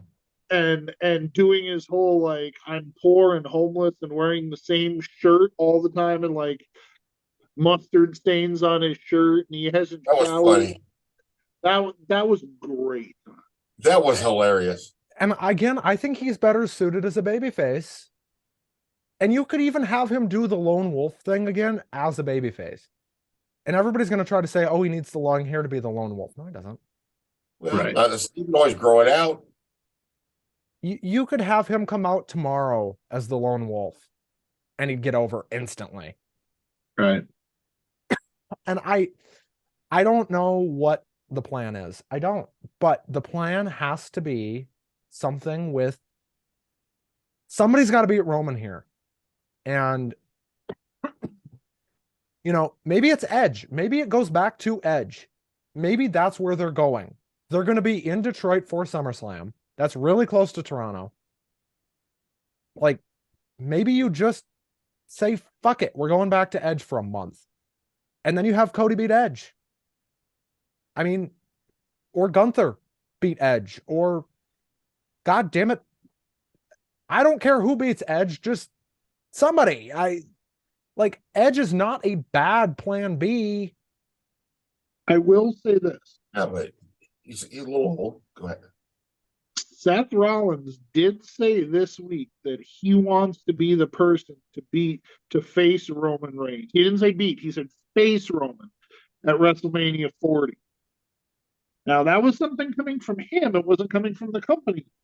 Right. But I found that to be really interesting because they've been holding off this whole Rock match for a while. So They're not doing that in Philly. No way.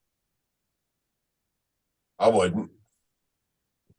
No, I don't think they're going to do it in Philly either. I think this would have been the year to do it. But Seth versus Roman, I mean, you've got that inherent Shield storyline built in. They could do it at SummerSlam. You absolutely. You could even go back to when Seth turned on the Shield and he joined the corporation when he became corporate, And I think now more than ever it is incredibly likely that Seth ends up being the one to beat Roman. I think it went up in likelihood tenfold tonight. I mean, to be honest, he's a great option. The match is going to just absolutely kill it. And right now, they don't have anybody else. And he never pinned Seth. And that's the thing that they could use here for the crux of this is he never beat him. And they even said on commentary tonight, like, he never beat Seth Rollins. I think it was Corey that said it. That was just like, he beat all those guys, but he got DQ'd against Seth. Yeah. And, you could do that. I mean, there's two angles right there. You could play that whole, and with the way Seth's character is with this he almost reminds me of like the Joker Sting in a way. Like he's kind of just unhinged in a certain way, but in a really like controlled way, and I really like it.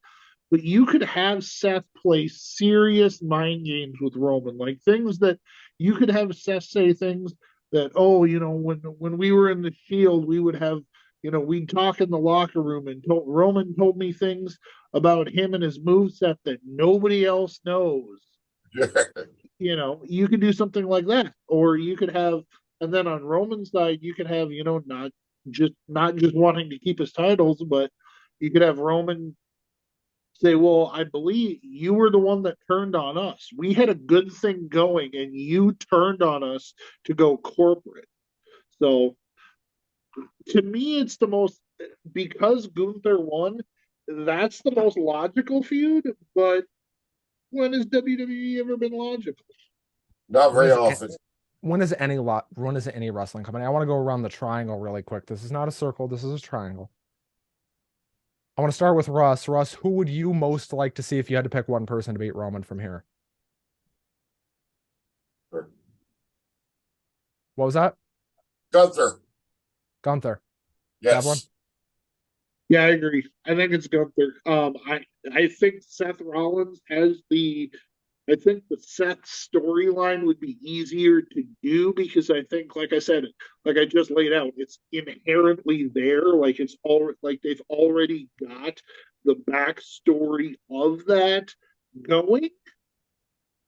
But I think Gunther makes the most sense. I think it's probably Seth at this point. And I want to leave the door open for Gunther because and I want to leave the door open for this, and I want to throw this out for the Gunther thing. I think there is a world, and I don't think this is impossible, where Gunther is unbeaten and is the Intercontinental Champion and is the one to challenge and beat Roman. I don't think that's impossible. I think there's a chance he's triple champion. And I think what they need to do is get rid of the two titles and just go back to one title. and I think they could do that tomorrow. A new title did leak, like a title did leak, so they could be getting ready to unveil a new title. And I think that's what they need to do. They need instead of having. I know that for marketing purposes, it's better to have each show have their own title, but having one title across the whole company, I think, is a lot better. I mean, you could argue for marketing purposes at this point, it'd be smarter to have one. Absolutely, Because 100%. I do like what Roman does when he swings the titles around when they're introducing him, when he laughs and swings the titles around. I do enjoy that, but Although, Ben, you probably weren't watching wrestling back then or even alive, but I will tell you this back in 97, 98, when WWF, like back when Bret Hart was WWF champion, Shawn Michaels, Diesel, guys like that, they used to, and I want to say, and Russ, correct me if I'm wrong, it was up to like 99, 2000. They on TV every single week almost. They had stipulations, or they mentioned that the title must be defended Yes. within 30 days. And if the Right. champion was not able to defend it within 30 or 90 days or whatever, they would be stripped of that championship. Correct. I wonder if they're not going to go back. I wonder if that's how they end up getting the title off Roman. Oh, Yeah. that'd be great. That made sense. And that's one of my favorite things of the Bret Hart era. Yeah. It just lended it all an era credibility. And then, if you want to go back even further than that, I like the idea of having the champion wrestle once a month and defend that title every single time. And that's it. That's the only But that's time what they've done with Roman. He has not wrestled a non-title match, and other than that tag match he did at the end of the year, Right. that was his only non-title match. And I think this entire run, that was his only non-title match. Yeah. Like even that match he had on SmackDown with Braun really early on was for the title. Yeah. So I want to point out, and I know I'm rambling, I want to point out this is, in terms of this century, really the hottest pro wrestling has ever been. And we're sitting here at the end of the night. Yeah, are we frustrated by this? Yeah, but we're all going to watch the show tomorrow. We're all going to turn on the USA Network tomorrow. And you know what we're going to do? Like we've done for Russ. How long have you been watching Raw? Well, I actually, after being away from wrestling when I was very young until young adulthood, I think I really began to watch WWE hardcore in 1994. at the lead up to WrestleMania 10. I'd been away from it for quite a few years, but that's why, that Owen Hart versus Brett storyline, that really, really captivated me. And WrestleMania 12. that first WrestleMania 10 match when Owen went over Brett, that's one of my all-time favorite matches ever. That's a classic that stands up. And the funny thing, Russ, about I that started is watching Raw in early '94. and the funny thing about that, Russ, is you mentioned that WrestleMania to WWE fans. That's not the match they're going to talk about. They're going to talk about the ladder match between Shawn Michaels and Razor Ramon for the Intercontinental title, Which doesn't hold up anywhere near as well, by the way. That Razor Shawn match. But that Bret Hart Owen Hart match at 10, and then again at I think 12 was fantastic. Just incredibly well done. So good. And again, that's because you had that inherent storyline. Like you had that, it was already built in. When it's already built in like that, it makes it a lot easier. And in my opinion, you get more layers and levels. And that one, especially because it was so personal. In real life, they were brothers. So it wasn't like you had to pretend like, oh, these partners hate each other. No, these guys were actually brothers, and you had Owen trying to outdo his big brother Brett. And I think that's what lends some credence to the idea of Jey Uso being the one to beat Roman. I think that's I think they may go back to the well, and I don't think it's impossible they go back to the well with the family angle and Jey beats Roman. I don't think that's impossible. Do I think it's likely? No. I still think Seth and Gunther are far more likely, but Triple H. Triple H likes, that old style 94, 95, 96, 97. That's what Triple H likes, and he likes WCW. So, back when he was terrorizing. Terrorizing. That's exactly right. Then for a little while, he was Jean-Paul Levesque very, very briefly. He was. And he came out. He was Hunter Hearst Helmsley. Yep. And he was Hunter Hearst Helmsley, and he had a cape, and he had a lady who would take his cape off, and he would bow and do a curtsy. And Sable was his valet for a while. Yeah, absolutely. I used to go to house shows and superstar tapings in Des Moines back in those days, and I saw Bret Hart have entertaining matches with the Hog Farmer and with Hakushi and the Hog Farmer, Henry O. Godwin. Oh, Henry. He could have an entertaining match with just about anybody. He could have had an entertaining match with the bucket that they brought to the ring. I still think that there is a chance Triple H goes back to the well on that. Now, would I say that maybe it's too much? You could argue that for just about anything either company is doing right now. Mm-hmm. You could argue they're going a little overboard with this MJF stuff on AEW. They're a little over-reliant on him. And I don't know that you'd be wrong for saying that, but you also have to remember, though, that with WWE, if they go back to the well, you risk wearing off the novelty of it. Because, again, they've booked themselves into a corner. What are you going to do? Have Kevin Owens try to beat Roman for the fourth time? No. Are you going to have Drew try to beat him for the fourth time? No. Are you going to Actually, they've only done Drew and Roman one time. Well, I mean, you get my point.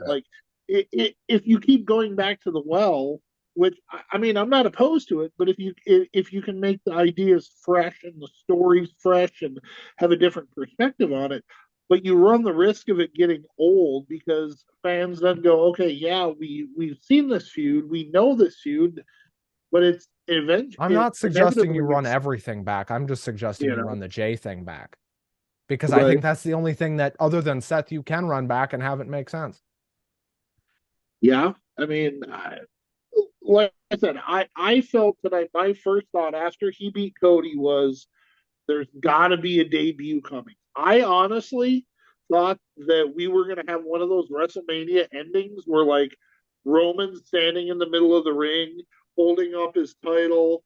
The wise man does the lay on him, and then all of a sudden somebody's music hits. Like I Right. legitimately thought that was what we were working towards. Or he's walking up the ramp and somebody's music hits, that kind of thing. Like that's what I thought we were building I towards. thought Adam Pearce was going to come out and restart the damn thing. Well, and that's Yeah. and that thought did run through my head too. I thought, hey, Solo got ejected, and I thought, hey, I can see Triple H or Adam Pearce or something. I would have loved to have seen total fantasy booking here. I would have loved to seen Angry Hunter coming out. Like you could even have him keep the headset on. He's coming out, he's ripping his tie off, he's all pissed off. He's like and nobody plays angry better than Hunter. Like his face gets red, he rips his He tie off. spits water. It's great. Like he just starts yelling at everybody. He's yelling at Engler, the referee. He's yelling at commentary. He's yelling at everybody. And Roman's standing on the ramp and he says something to Roman. He's like, "Get back in the damn ring." And Roman's saying, "No, no, no." I would have laughed so hard if Triple H would have just grabbed him and chucked him back in the ring. I mean, after that would have been a better ending than what we got. And I mean, then We had nothing to go. I just left a bad taste in your mouth. absolutely.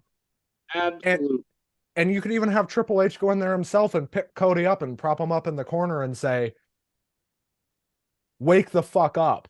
You got to do this." And like, even have him smack him, whatever. Have him smack him and say, "Dude, wake up." So you wanted it to be very much like when he helped Kevin Owens win the Universal Championship. I'm not saying he needed to pedigree Roman. I'm just saying to get Roman back in the ring. Yeah. Because Roman's not going to get back in the ring on his own. Think he's going to listen to Triple H? He threatened to hit the ref during the match. Like, you're not going to listen to Hunter. The ref is a little bit different than Triple H. The ref isn't an 11-time world heavyweight or 12-time world heavyweight champion. Okay, I think Hunter's a 14-time world champion. 14. Yeah, I mean, Roman threatened to hit the ref because he can intimidate the ref. He wouldn't intimidate Hunter. But I see where you're going with that. Absolutely. Like, and I honestly, compared to what we got, I wouldn't have hated that. I would have enjoyed that more than. What if he would have came out and legitimately thrown Roman back in the ring, hit him with the pedigree, threw Cody on top, and told the ref to count? I mean, we'd have a new champion, and I think a lot of people would be happy, and a lot of people would go, "Why did it have to what? Why did it have to end that way? Like, why couldn't Cody beat Roman on his own? Like, Yeah. why did he? Yes, it need would have help? been contrived. It would have been contrived. And I think the ending we got is a lot more straightforward, if that makes any sense. The Like, ending even- we got makes more sense than what I just said. I mean, Even- really. Even when the Usos came out and Kevin Owens and Sami Zayn came out, I thought to myself, like, okay, Roman. Because I mean, we all could see that both of those things coming a mile away. I don't think any of us were like, "Oh my God, there's interference in the match." Cheating in But pro wrestling. Who would have thought? Weird, right? Who would have Yeah. thought that we'd have a run in at WrestleMania in your main event? But I also I don't think that you can do that and then have it not make sense. Like have somebody else come out. Like the way they did it made sense in a very weird and in a very weird and roundabout way. It did make In a sense. pro wrestling kind of way, it made sense. Because now it's just too damn cynical. well, and now you can, if you want, you can have Cody feud with Solo. You gave Solo a reason to, or you gave Cody a reason to feud with Solo, even though he's already beat him. But you could have Solo beat Cody now. Yeah, that's what I'm saying. You can Heat so Solo up. You can have that feud, but then you still got Roman holding on to his titles. So, And you know what? Honestly, at this point, you could have Roman face whoever the fuck you want until SummerSlam. He's not dropping it at Backlash. Okay, Backlash was a little different this year because they are in Puerto Rico, so I really could see them actually doing that. Who's going to show up? Who's going to be their special surprise guest in Puerto Rico? It's Bad Bunny. yeah, it's Bad Bunny 100%. No, what about the guy who likes to spit apples? Carlito? Yeah. You're not You know cool with what? Fuck it. Let's do Carlito versus Roman Reigns at Backlash. Fuck it. There you Carlito thinks that's cool. He spit an apple right in his face, man. Carlito looks great. I mean, you know what? If that's what they do, and Roman's gonna win anyway, fuck it. Yeah, he's one of those guys I wish he could have got over, but he was a lot of He fun. did get over. They buried him. Yeah. So let me ask you guys this. Let's go around the triangle of the show. The triangle of Ben, turds. yeah. Ben, what year and to who does Roman Reigns lose the title? Or let me ask you this: does Roman Reigns lose either one of his titles before the calendar end of 2023? And if so, to who? He loses them. I think they end up making one title because that title did leak. I think it's one belt by probably tomorrow. And I think it's probably gonna drop it to Gunther at this point. I mean, you could tell me it was Seth and I'd believe you, but When? SummerSlam. Russ? Uh, I could see that. Gunther, I think it would make more sense, and I don't know. I got a feeling they could do it with Seth or it's just You could still do it with Cody. To me would be Gunther, but I very, very rarely get my way when they book it. Very rarely. Do you think they might do like a Seth versus Gunther number one number one contenders match? I'd love to see it. Yeah. Yeah. That's a match I would love to see. I don't know how they're gonna do it because Gunther's on SmackDown and the other guys are on Raw, but I mean they can make it happen. Yeah. They cross over all the time. Absolutely. They could also come on TV tomorrow and do a shakeup and Seth ends up on SmackDown. I mean, right. Or they could do one of those fake trades they do, where Seth just ends up on SmackDown, however the hell. I mean, Finn Balor is not impossible for Backlash either. But he just lost. That's somebody that's interesting to me because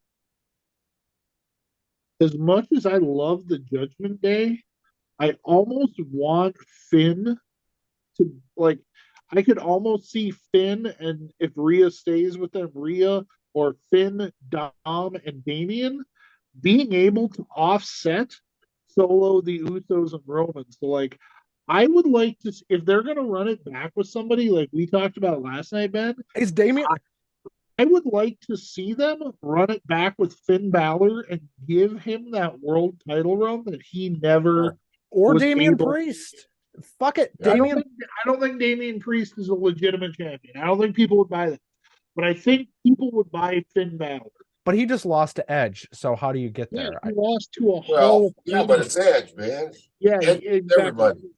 He lost to one of the greatest of all time. He lost to a Hall of Famer. Like I said earlier, I don't think it hurt Finn Balor to lose to him, even as the Demon persona. But I think if you're going to run it back, you do Roman and the Bloodline versus the Judgment Day. And you could have Dom versus Solo. You could have Dom and Damian versus the Usos. You could have all these different, you could even have Rhea interrupting every now and then and,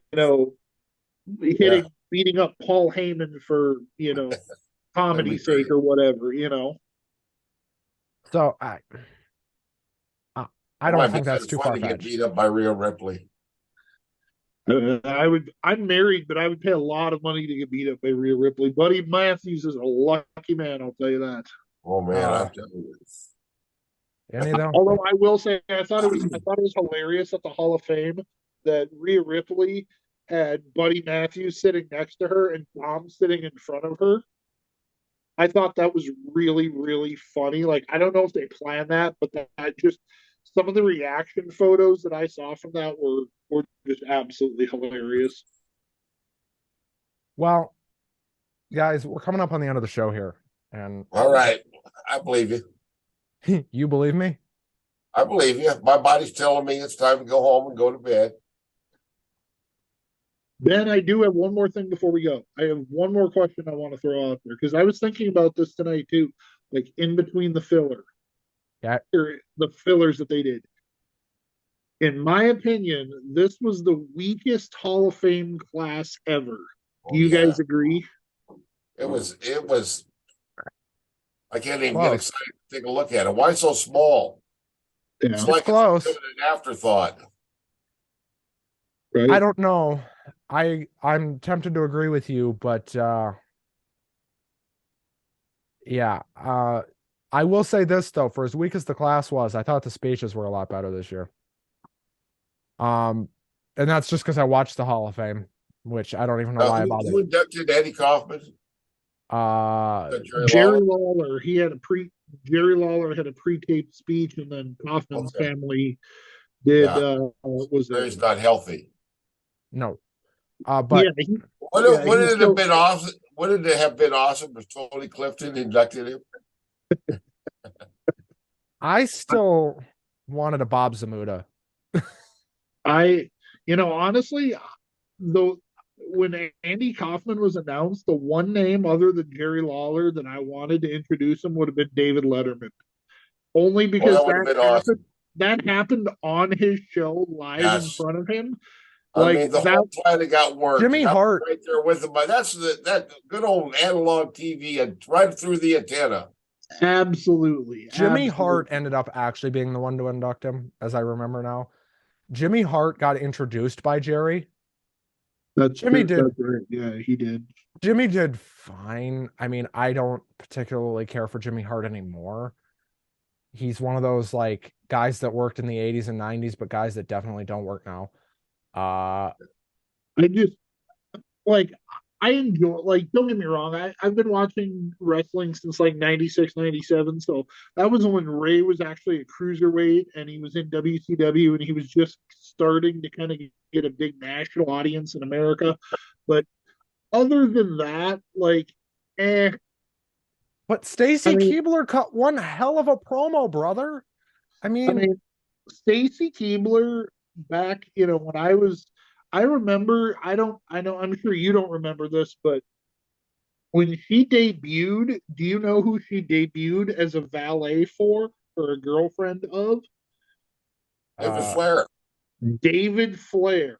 right? Miss Hancock. Yes, she was Miss Hancock. She was like the sexy librarian, and she would dance on the announcer table and I all threw the this kind idea of. out there during the Hall Those, of Fame that those legs go all the way to the top. why not have Stacy come back and you could do like a GM of the women's division thing. I mean, I mean, I mean, she I can talk. I absolutely. I just thought this was such a weak class. Like if they had been able to do the class that they did and then also somehow have gotten Batista, that for me would have been one of the probably that would have put it over the top. That would have been a great class. But that when your headliner was Rey Mysterio, and again, no offense to Rey, he's one of the best ever, especially for his size. The class was just kind of a giant, underwhelming class. Yeah, And they started announcing it really late. Like normally they announce very it late. right after the first of the year. They usually have a name or two out by Royal Rumble. It was like February before they had even announced the first name. So and they always have a tag team in there, and they usually have somebody from like the 80s in there, like the Junkyard Dog or somebody they like did. They that. had Andy Kaufman. Yeah.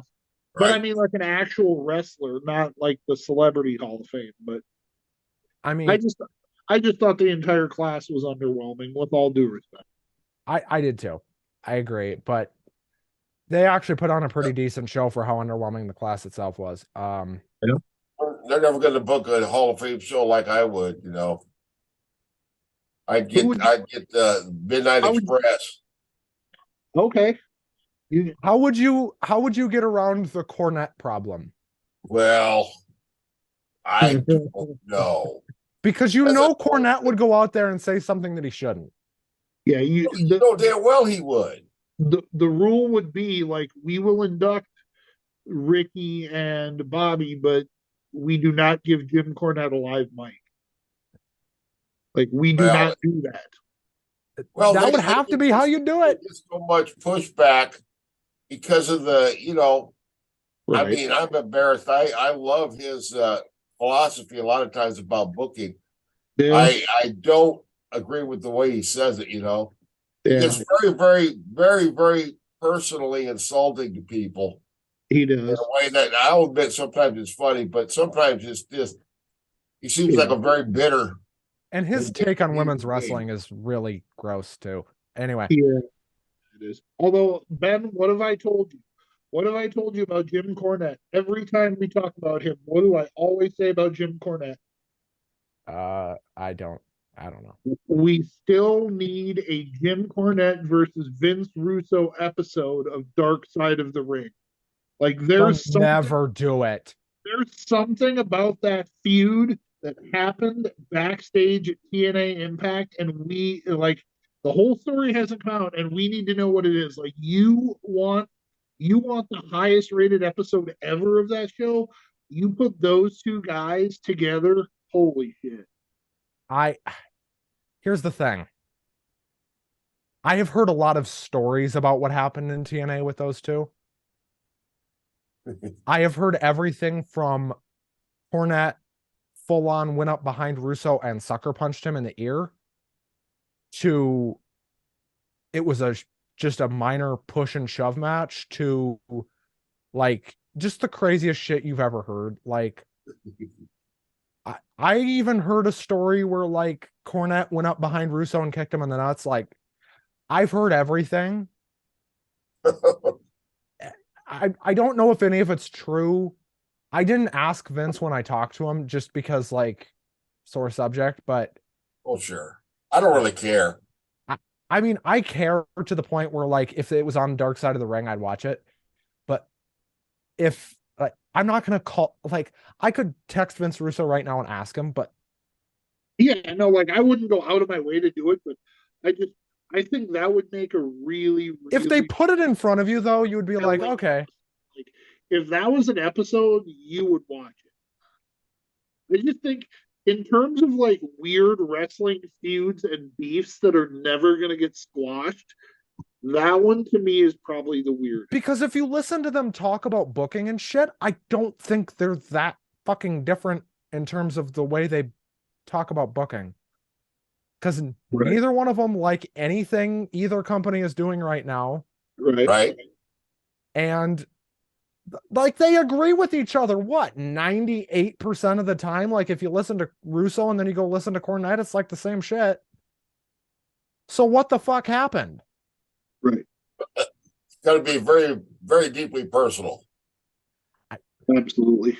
Because this can't just be about wrestling. I'm sorry, it can't be. It's not possible. That's what I'm saying. Like there's something else that happened. Like it's outside of wrestling, and it's none of my business. But if that episode was I find that to be just a really weird and random beef in wrestling. That I agree with Russ on the Midnight Express thing, though. I think the Midnight Express absolutely should be in the Hall of Fame.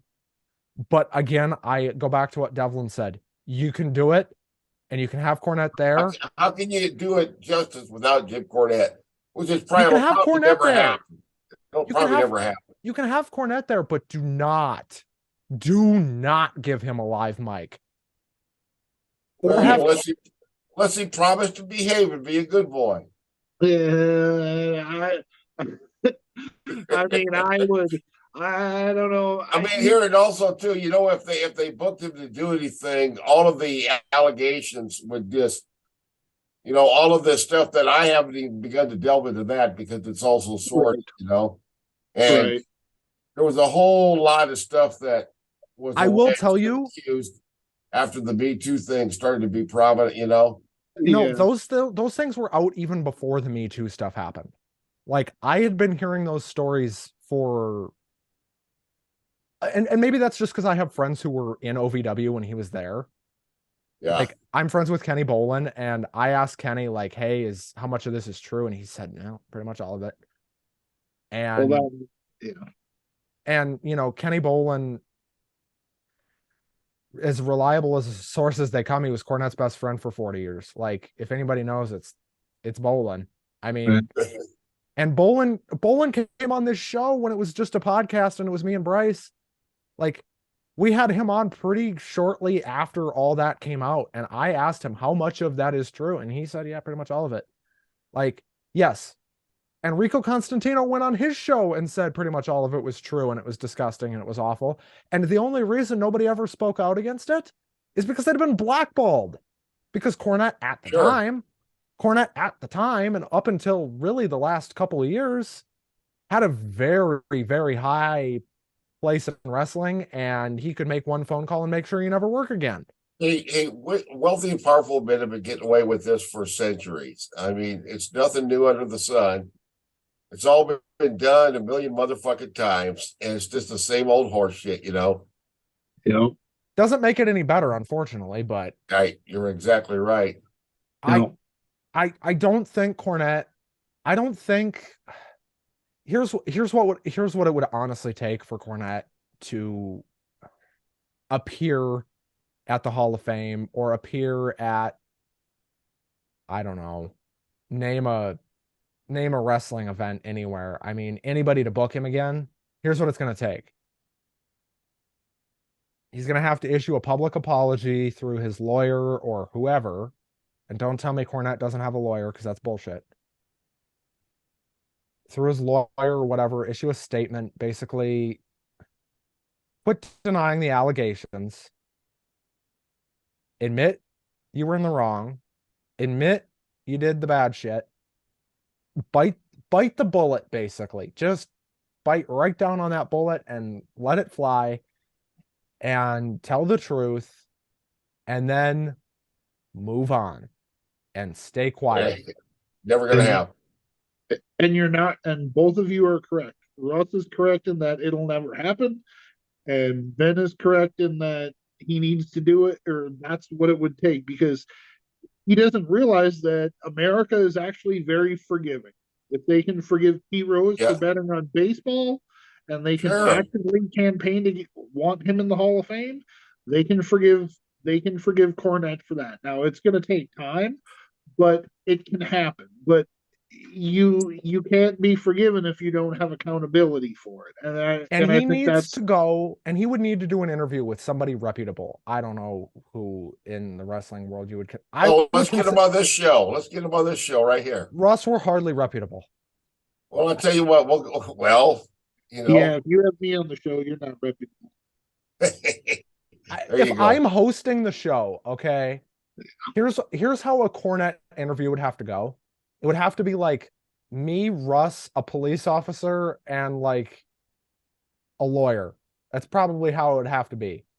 And it would, because one of us would start cussing Cornette out before the end of the show, and I think we could place our bets on who it would be. I could talk with him about politics for hours.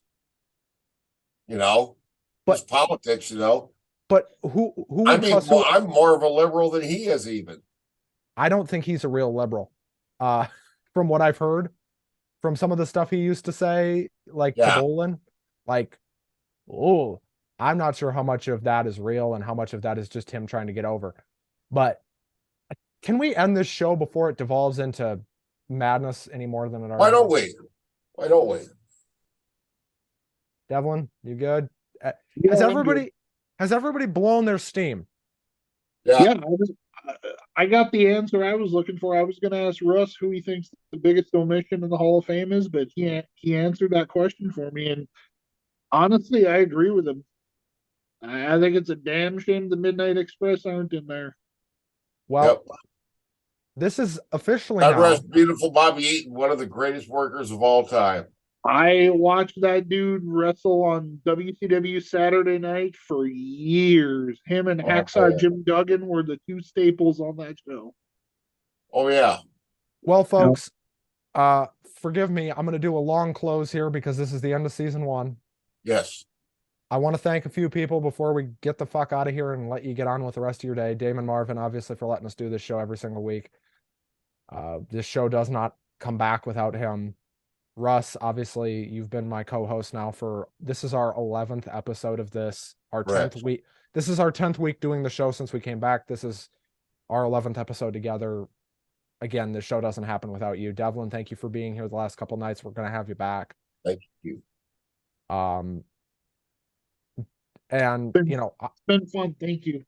I don't want to make promises on when we're gonna have Devlin back, but this has been awesome the last couple of nights. I do want Devlin to come back. Obviously, me and Russ are gonna be right back here next Sunday for Easter Sunday. Right. And if Russ has it his way, I'll be wearing bunny ears. So, you know. Well, you know, we gotta do something stupid next week. Like, what's the fun of doing this show if we aren't gonna do stupid shit? So You could reveal yourself as the bunny from WWE a few years ago. Oh, there you go. you mean Adam Or Rose's was there a Yeah. bunny that used to come in with Adam Rose. whatever? Yeah. Yep. Adam Leo Rose. Kruger, Adam Rose, another piece of shit. You could be Adam Rose's buddy. Another walking piece of shit. Leo Kruger. Anyway, Yeah. we're shitting on everybody tonight. Anyway, I'm gonna stop shitting on Okay. people. Thanks to Damon, our producer, who just Thank you. does amazing work editing the show. Thanks to Russ for frankly putting up with me every week, dude. Like, I don't know how you do that. Well, you know, I'm getting my time in purgatory taken down by hundreds of years every week just by being tolerant of you. You know, I figure I've only got about 7,000 years to go now. You've only Hey, got Hey, by season 30, he'll be even. There you go. you know what, an extra season just to be safe. Just Yeah. well, Just folks, we've had so much fun. I've had so much fun. This is finally the show I've wanted to do. This is the show I wanted to do when we first started doing this a whole bunch of years ago, and now we're finally doing it. So It's I can't fun. thank everybody enough. We're gonna be back here right back here next week. Just because season one's ending doesn't mean we're going. Oh, Mike. Good night. There you are. Well, whoops. Disappeared there for a second. Okay. Now I'm really gonna end the show because now shit's getting fucked up. All right. Everybody have a good night. Thanks to Damon Marvin, our producer, everybody at Lock 22. I hope everybody has a good night. And remember, we're right back here next week to talk some good old-fashioned professional wrestling. Have a good night, everybody. Good night. Damon, cut us.